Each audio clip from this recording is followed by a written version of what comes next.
do for a wedding. But I must tell you that I enjoyed the wedding thoroughly. Every moment of it. It was so joyful. It was what dreams are made of. You know, I've made such cherished memories. And weddings in India are not just between two people. It's for the entire family. I mean, the entire family comes together for the wedding. And yeah, the whole world came together.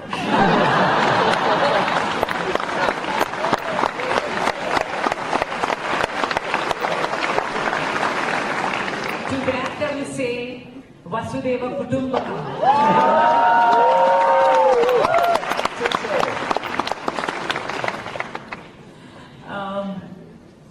So, you know, I wanted to bring Indian art, Indian artisans, center stage. So I traveled the length and breadth of our country.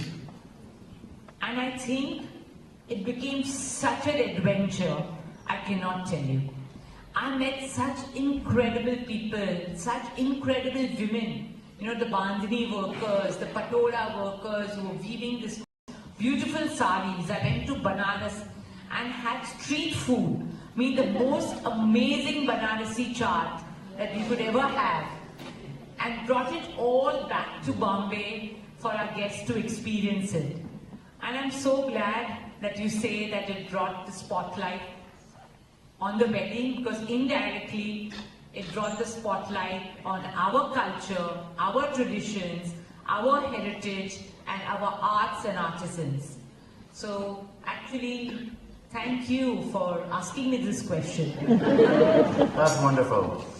So, you have been such an important part of the Reliance story as a whole, and you've had the opportunity to witness two of India's greatest business people at very close quarters.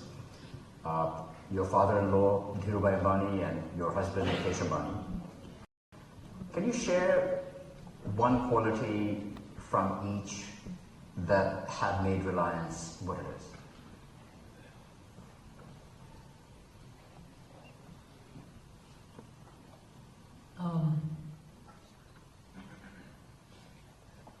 Well, with my father-in-law, I've had most of my learnings come from him. I was just married in 1985, and Papa got a stroke, and he was paralyzed. He was in his early 50s, and we had to take him to the US for his rehab. And you know, I was a young girl then, and I was there with him when we took him on a wheelchair into the plane.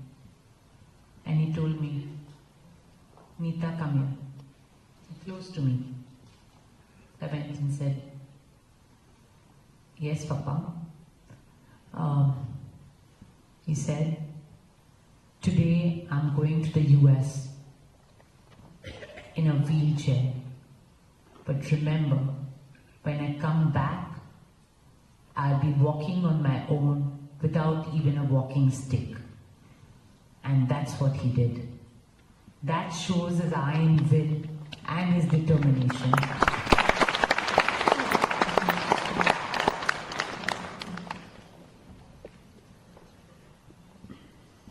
From Mukesh, he has the same vision as his father, the same zeal and enthusiasm. He thinks far ahead of his times. I remember when we were setting up Infocom years ago. He's a chemical engineer, but he read up all books on information technology. And that's how he launched the Infocom business in India many years ago. Even today, when he exercises in the morning, he would watch podcasts and anything on artificial intelligence or any new technology that that the world is developing. And he's a great visionary with great execution skills. And he does everything and then dedicates it to his father. So I think Mukesh has been my best life partner. He motivates me. He tries to get me out of my comfort zone and says, yes, you can do it. If you think about it, you'll be able to do it as long as you're true to yourself. And I think, as I said, I'm really blessed to have Mukesh as my life partner. You know, when people experience someone like you, they often have this view that given all the success that you've had, you must not have gone through tough times. But all leaders, in my experience, go through some tough times. Can you share a moment with us where you've gone through some tough times and how you might have dealt with it?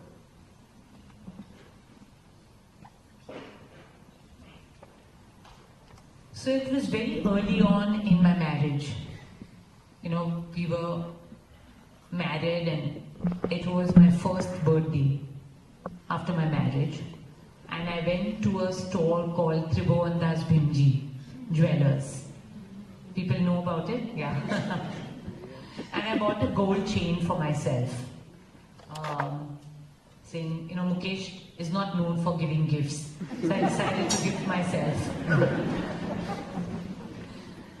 So I bought this gold chain and brought it home and showed it to Mukesh. Mukesh looked at me and said, Nita, I don't think we can afford it. Reliance is going through really tough times and we need to pay all our employees first. So it would be nice if you can return this gold chain. As a young bride, I was so embarrassed to go back to the store and return the gold chain, but I did that without questioning Mukesh. And I told him, I'm sure good times will come and you will turn around the situation. And he did.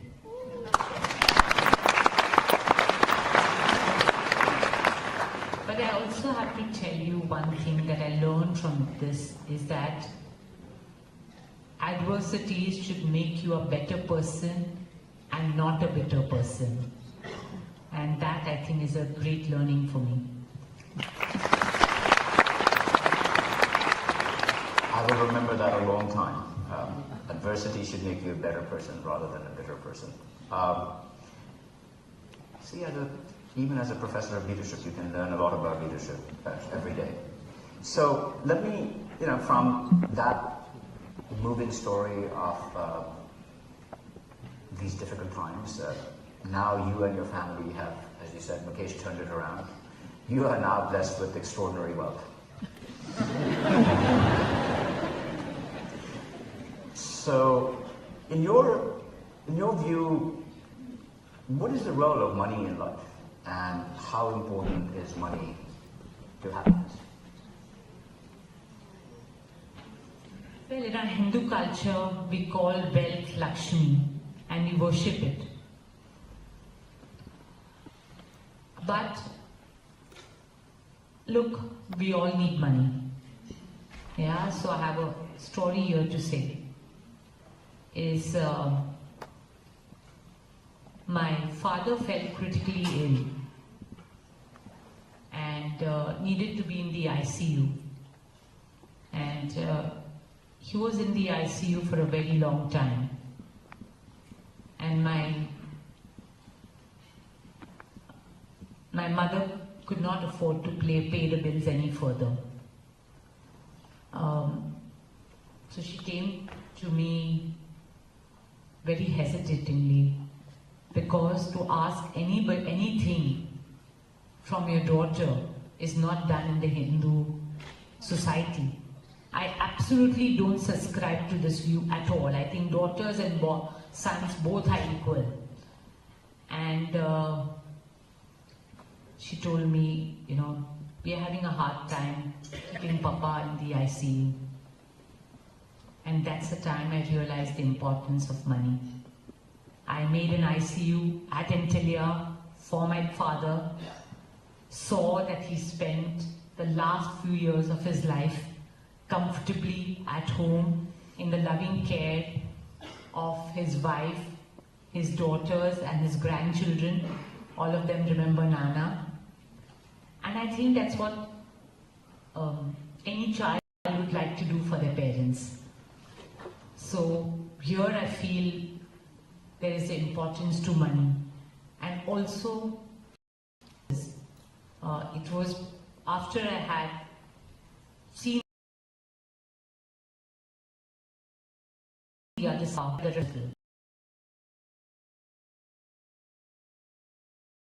the schools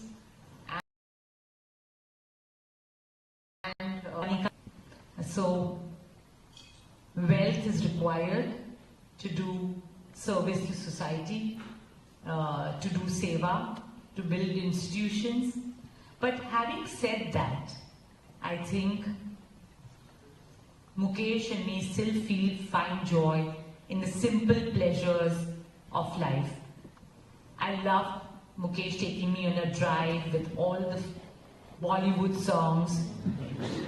I love to eat street food, bhel puri at Aid Road, pan ki at Swati. So I think these are simple pleasures, and love spending time with my most adorable 4 grandchildren. So I hope that answers your question. Thank you. So now we saw this at the Olympics, and we've seen this in so many other settings, and here we're in a conference about India. In many ways, you have now really become an ambassador for our country.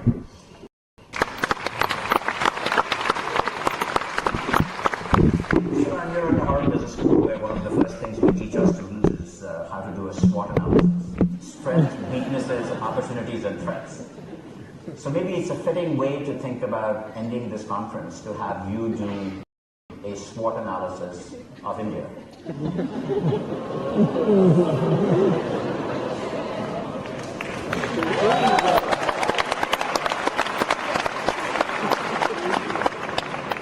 Give me a moment.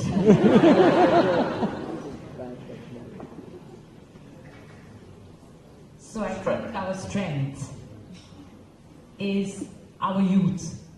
50% of our population is under the age of 30, and our Indian diaspora. I think that's our strength. Weakness? Weakness.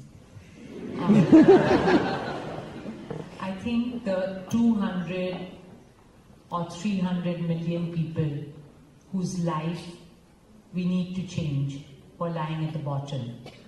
And I think that should be our priority, and we should be able to sort this out in the next decade. And the greatest opportunity that you see for the country?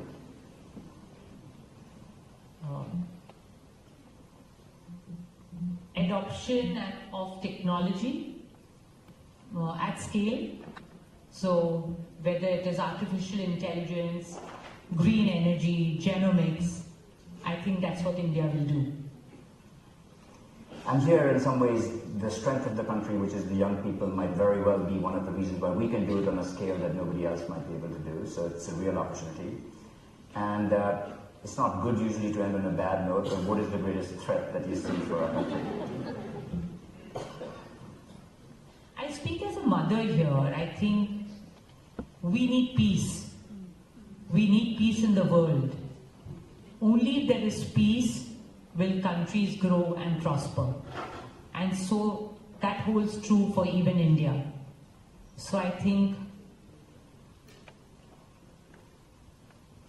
wars do no good, and I would think that is a threat. Thank you.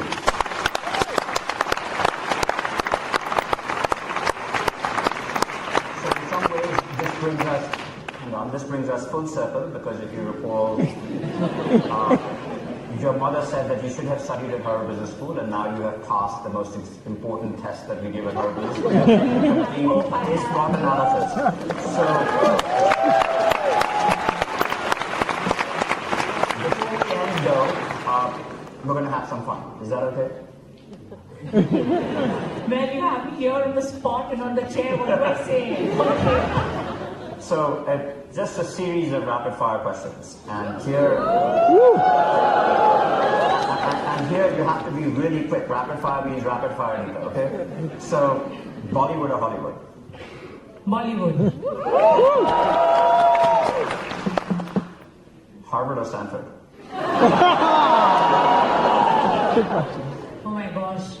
My son-in-law is from Harvard and my daughter is from Stanford, and so is my husband from Stanford. What do I say?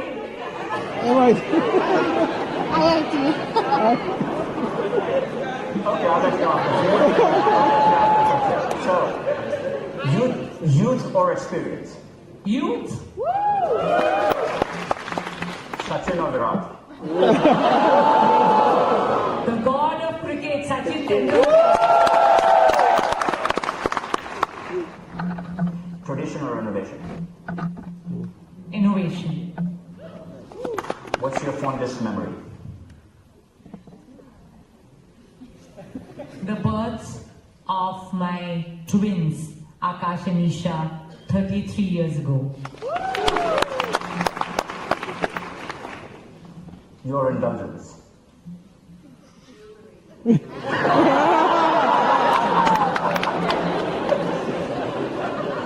Collecting jewelry. I'll be honest. Bumrah or Kapil Dev? Bumrah, Bumrah. Strategy or execution? Execution. Your favorite Bollywood star?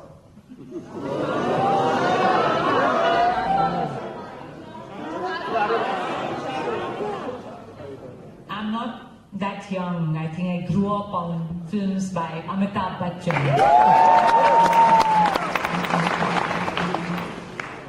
Ranveer or Ranbir?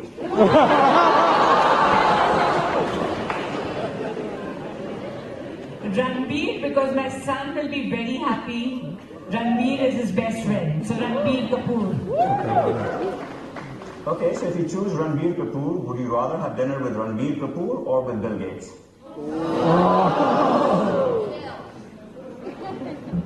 Ranbir Kapoor.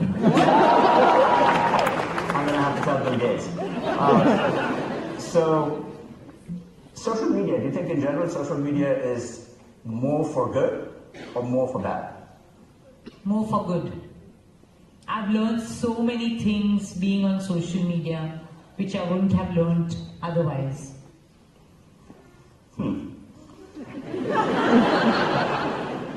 I agree with you actually. So, your favorite highlight from your son's extraordinary wedding?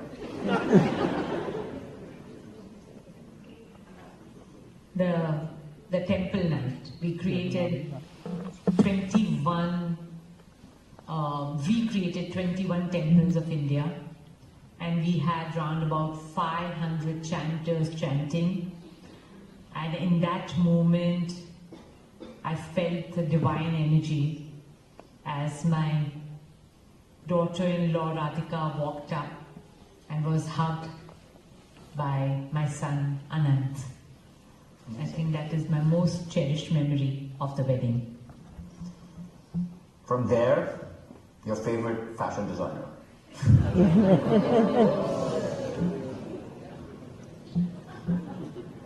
I'm old-fashioned, Oscar de la Renta.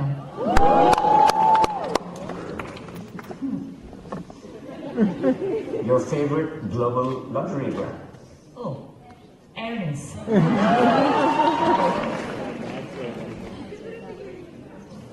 And the last one. Prime Minister Modi or Mukesh Ambani?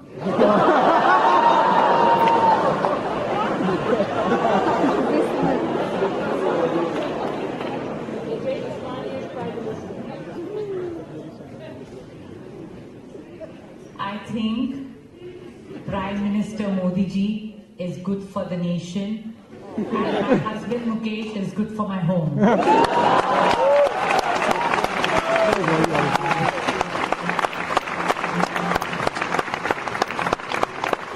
Thank you so much for making the time to be with us today and for sharing this stage with us. And Harper, I am truly grateful to you for taking this time, and thank you all. Thank you so much.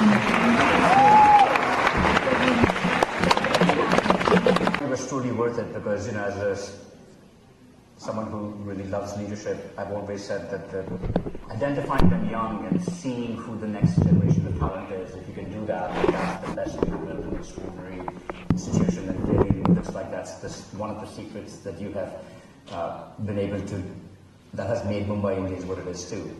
So, you know, I was surprised when I came to this country that at some point baseball, that is of course the national pastime in this country, had become an Olympic sport. And I used to wonder, will there be a day when cricket will become an Olympic sport as well? And you have made that happen. How did you make cricket an Olympic sport? I got elected into International Olympic Committee in 2016, and there I saw a lot of new sports being introduced into Olympics, like skateboarding, squash. And I wondered to myself, you know, we're getting all these sports into Olympics, but why not cricket? I mean, India is a sport-loving nation. For the Tokyo Olympics, the maximum viewership for the Olympic channel came from India.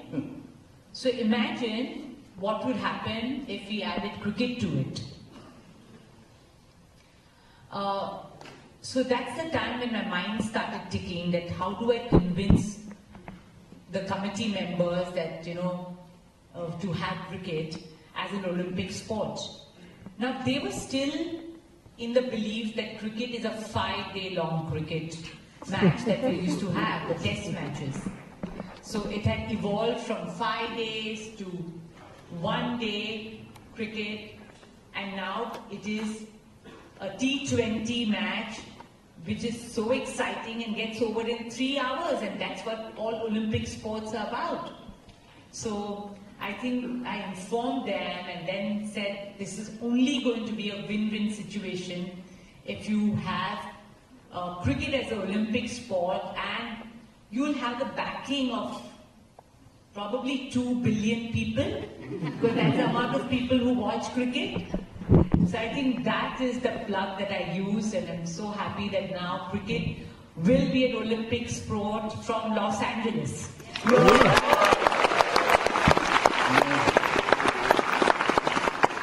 So you didn't just stop at making cricket an Olympic sport. You're now on a mission to bring the Olympics to India. That's a big and audacious vision, to bring the Olympics to India.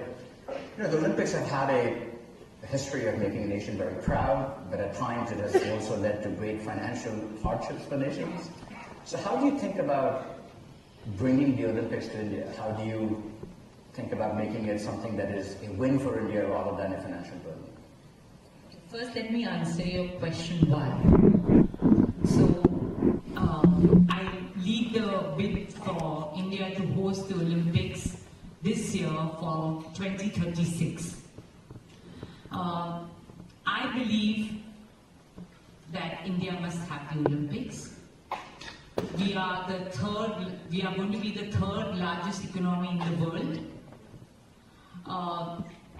And if you see, in the 10 largest economies of the world, 9 countries have hosted the Olympics. Only India has not. So I find that really odd. I think us Indians, with a population of 1.4 billion Indians, would wish to see Olympics being hosted in our country. It will be our pride to host them. So I think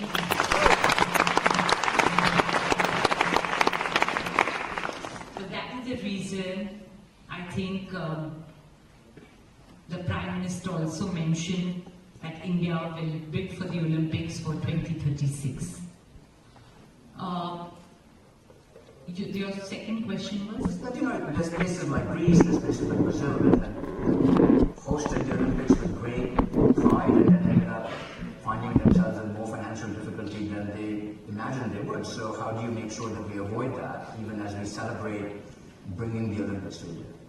I think first and foremost, I must say we all Indians are known to do frugal innovation. I think we are planning to host a sustainable Olympics where we are planning to refurbish, reuse our existing stadiums, our existing campuses. And I think we are also we will be the greenest Olympics ever. If we bid for it and get it, I assure you that we'll be the greenest Olympics ever.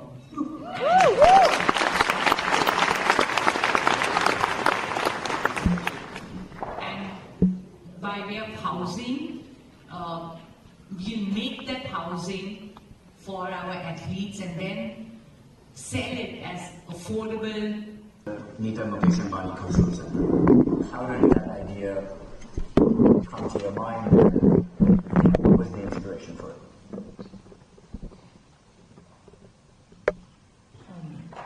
I started dancing at the age of 6. Dance was my passion, it was my connection to divinity.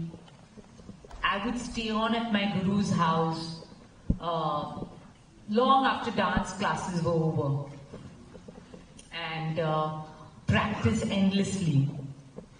I think when it came to the time of my, we do a Arangetram. Do people know what an Arangetram is? Yes. So that's a debut performance for the first time. And my parents and me went around scouting for places to hold my Arangetram. Unfortunately, my parents couldn't afford to have a hall to perform. So I performed Arangetram in a small mandir in Matunga. People know Matunga? Yeah. That's where all the dance classes are. And I think at that time the artists sat down to think, what would it be if there were spaces for young, amateur artists and artisans in our country. So I think those were the very early seeds that are sown into my life. Then when the children were growing up, I was taking them to various Broadways and the Sydney Opera House, etc. and said, we need to have something like this in our country, which will talk about our rich culture and heritage and legacy that we have all inherited. And that is how I think the Nita Ambani Cultural Center was born. It was meant to bring the best of India to the world and bring the best of the world to India. And I'm proud to say that till now, in 18 months, we've already had 2 million visitors, not only from India, but from around the world to our cultural center.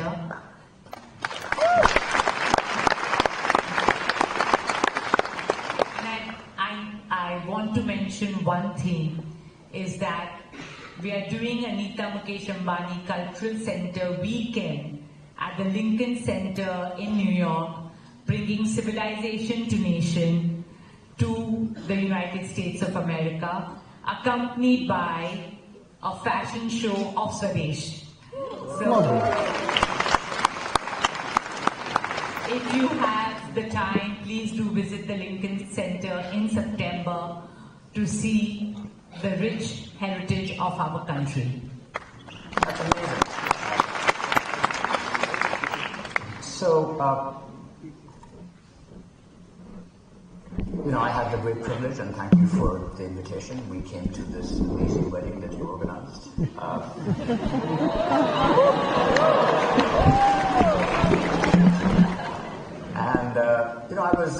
It's not often that weddings get written up in the New York Times, and there were 3 different articles of this wedding in the New York Times. I was at one point thinking that the last time I remember these many articles in the New York Times about a wedding, it was when Princess Diana had her wedding. So this was a pretty extraordinary thing that this wedding got the kind of global attention it got. And so tell us a little bit about what was your vision for this wedding? What motivated you to do this wedding? And how did you do a wedding of this scale and grandeur? Look, I just think that every parent wants to give their best for their children's wedding. And I did that too. Anant is my youngest child, and he's very, very religious and deeply rooted in spirituality. He has fought obesity throughout his life, and yet been so positive. And there he meets his life partner, Radhika. You just have to see them together. They are magic. And I wanted to create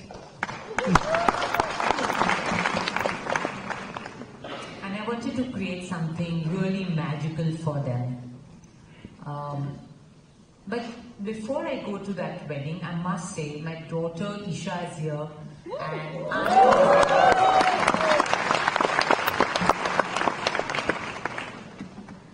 and I think I worked very hard for your wedding too. This is a public apology, by the way. But those were the times when there was no social media. Social media was not. Now with social media, everything travels so fast. So that's the difference. Coming back to Anand's wedding, I wanted to bring our traditions, our culture, center stage. I studied the Hindu weddings, Hindu chants, and all the things that we have to do in a traditional way. For the wedding, my mother-in-law and my mother, both were over 90, was so emotional and so overjoyed that we did everything that sanatan dharma would do for a wedding. But I must tell you that I enjoyed the wedding thoroughly. Every moment of it, it was so joyful. It was what dreams are made of. I've made such cherished memories. And weddings in India are not just between two people. It's for the entire family. I mean, the entire family comes together for the wedding. And yeah, the whole world came together.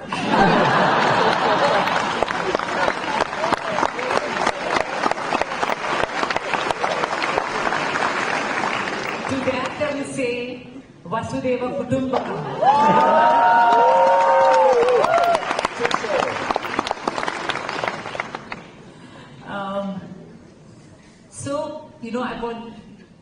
I wanted to bring Indian art, Indian artisans, center stage. So I traveled the length and breadth of our country.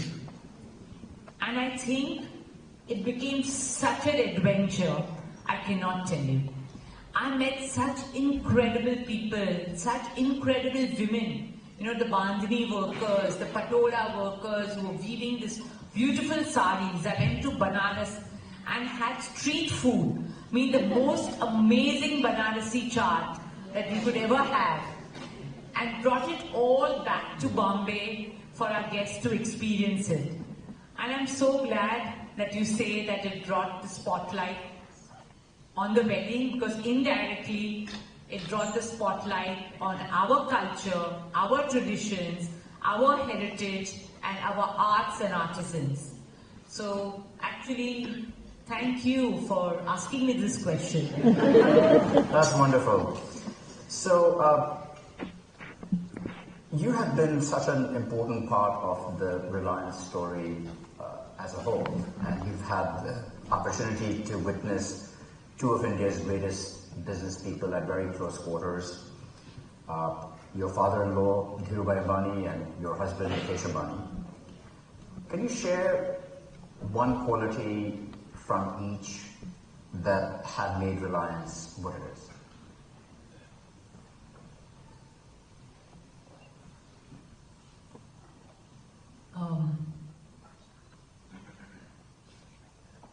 Well, with my father-in-law, I've had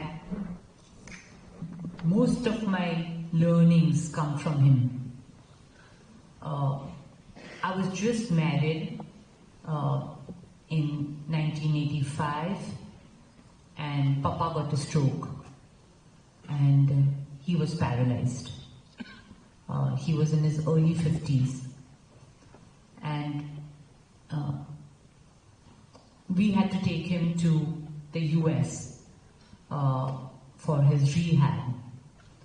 And I was a young girl then, and I was there with him when we took him on a wheelchair into the plane. And he told me, "Nita, come here," close to me. I went and said, "Yes, Papa." He said, "Today I'm going to the US in a wheelchair. But remember, when I come back, I'll be walking on my own without even a walking stick." And that's what he did. That shows his iron will and his determination.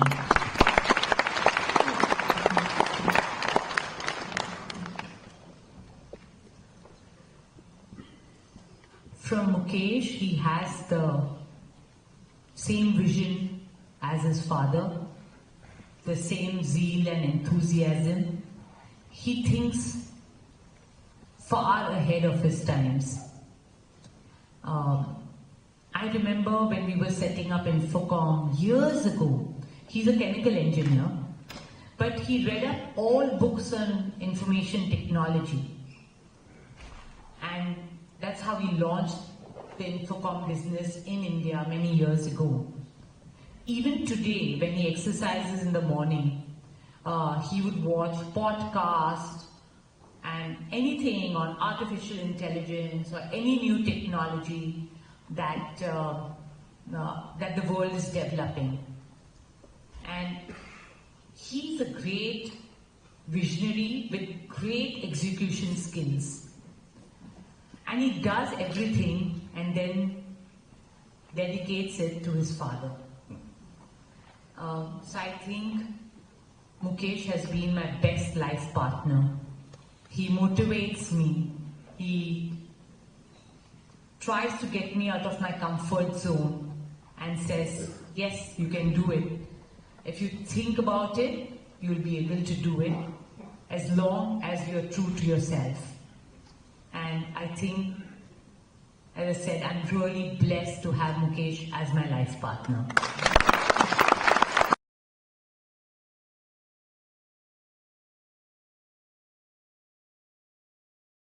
So welcome to Harvard Business School, Nita. It's truly wonderful to have you here, and thank you for sharing that video with us.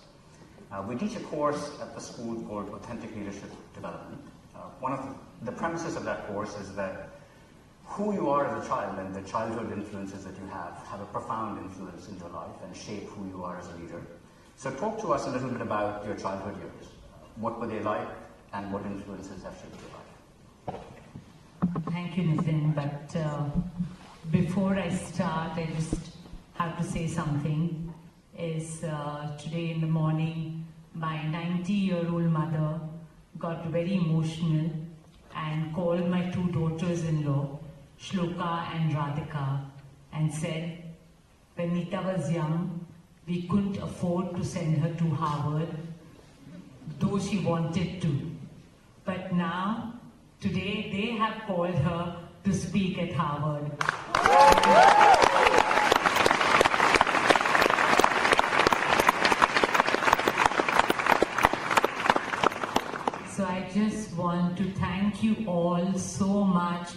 for making my mother so happy today.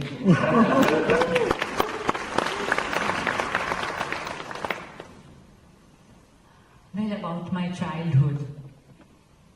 I think my childhood was like a fairy tale. We lived in an ancestral home called Bapu Villa in the suburbs of Mumbai. We were 30 members living under the same roof. I think all my value systems were set during those times. I think respect to elders, honesty, hard work, tolerance, patience. We were 11 girls and 1 boy growing up together. And 62 years ago, my parents told us that whatever the boys can do, the girls could do too.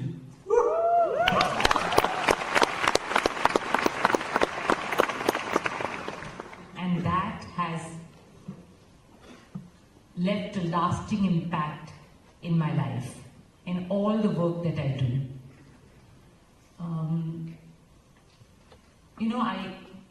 While I was growing up, I was influenced by these incredible women in my family. My Gandhian grandmother, my courageous and extremely positive mother. All my aunts were great examples. Some of them were swimmers, some of them were teachers. And I just imbibed so much from them. But what I remember is the gentleness and the kindness and the compassionate nature of my father, Ravindra Bhai Dalal. Every Sunday, he used to take us all to do some seva or the other. Seva is service to society. And one of the sevas would be to rescue and save animals, whether it would be hens, roosters, or even goats from the local butchery. And I think that's where Anand got his love for animals and started the Vantara Rescue and Rehab Center. So that is what my childhood was all about. Thank you for sharing that. Again, you've had, from those early days, an extraordinary life and an amazing set of achievements. Amongst all your achievements, what are the 3 that you feel the proudest of, and why?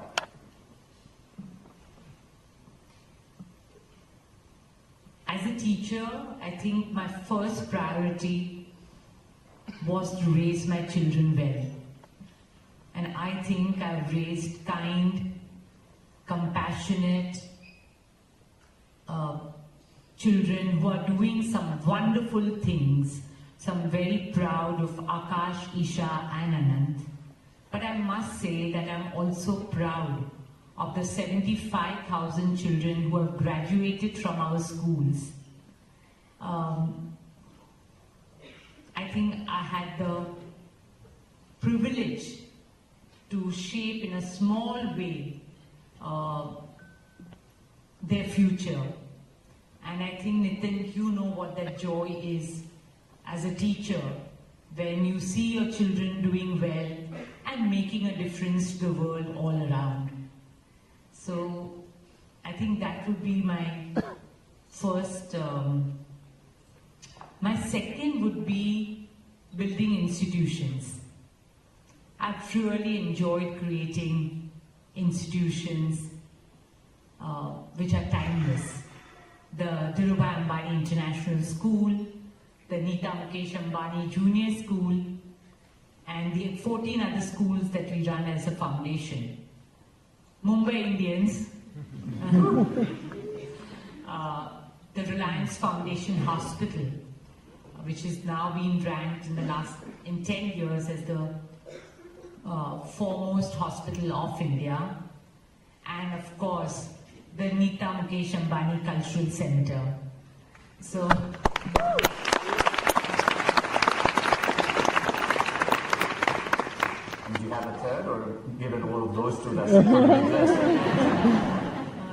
Can I say a third? Sure. Yeah. There's an initiative that's very close to my heart. It's called Swadesh, and I have a story to say. 8 years ago, I went to Nathdwara.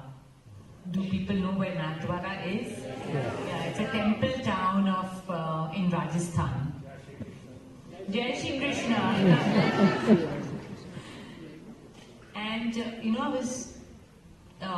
It's known for their Pichwai artists. In fact, yesterday I went to the museum and I saw some Pichwais and miniature paintings there.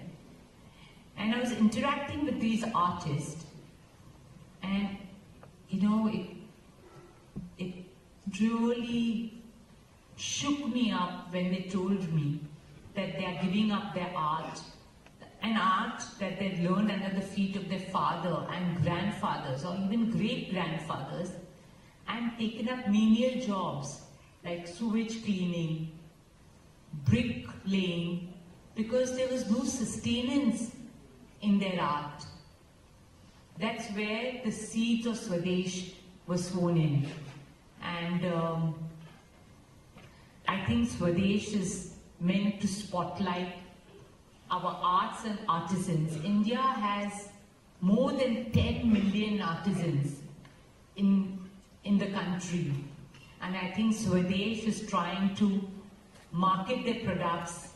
And I'm very happy to say that we are soon launching a Swadesh store in New York and London.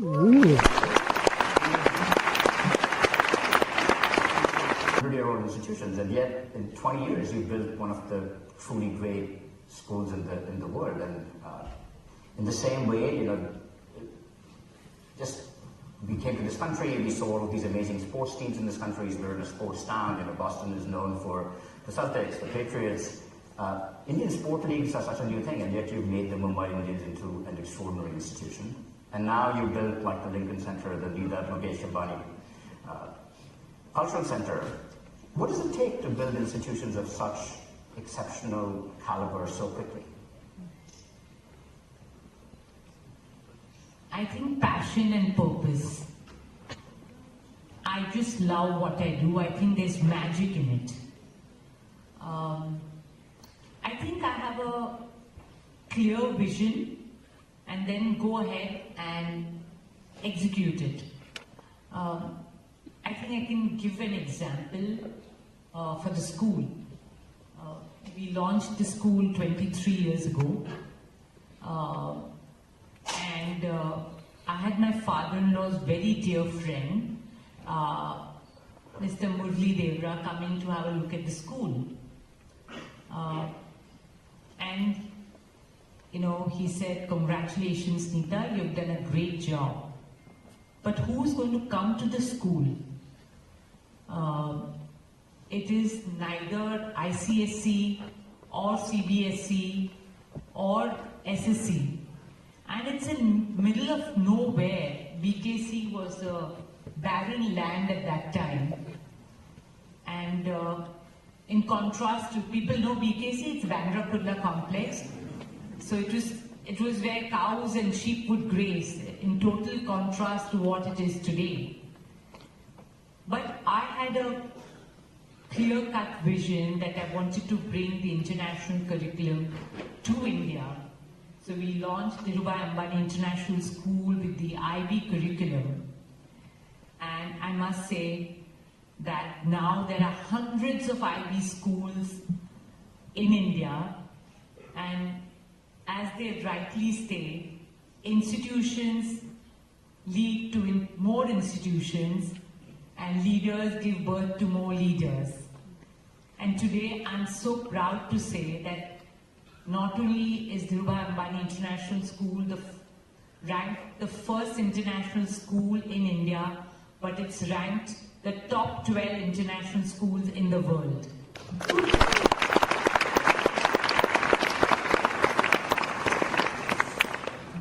So let's move from your school to what seemed to get the loudest applause in the room, which was cricket. So,